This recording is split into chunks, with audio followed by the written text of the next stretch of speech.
Right, I thought I'd do a few information videos, podcasts, whatever you want to call them, about a few different things that I collect and sell on Bygone Relics. So I'll put a link in the bottom, and if you're interested in what I'm about to talk about, then, jump on board and have a look.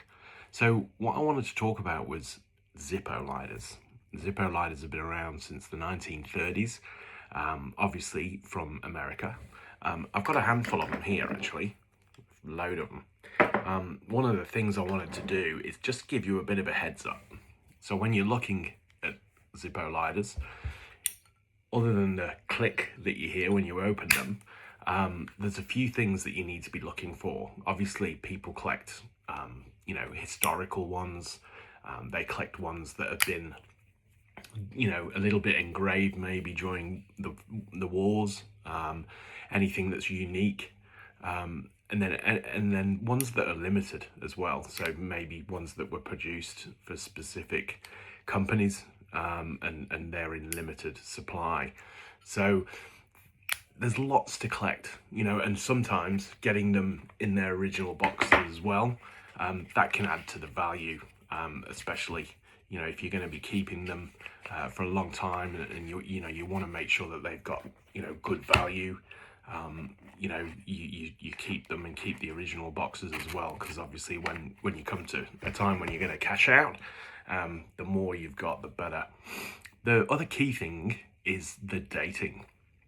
So I'm sure a lot of you know this, but there is pretty much 3 phases of the dating. So the first one was when it was just about the way the logo was presented. So that was from the early years until about the 1950s, and then they went into dots and dashes, and then from about the late 80s, I think it was, they went into Roman numerals and a number as well.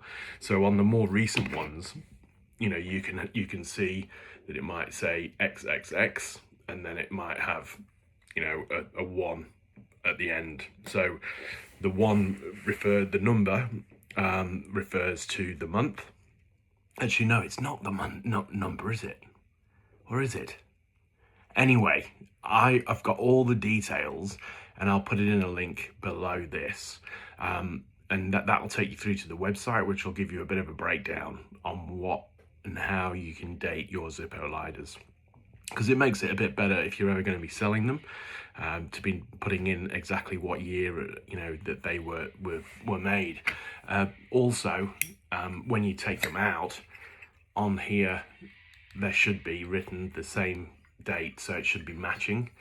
Sometimes obviously they were interchanged by the owners, so sometimes you might get some that don't match, but that's okay, just as long as the piece inside has something similar as well, to make it more authentic, because obviously you can get fake Zippo lighters, and they may or may not have the logos and date details on this part of it as well.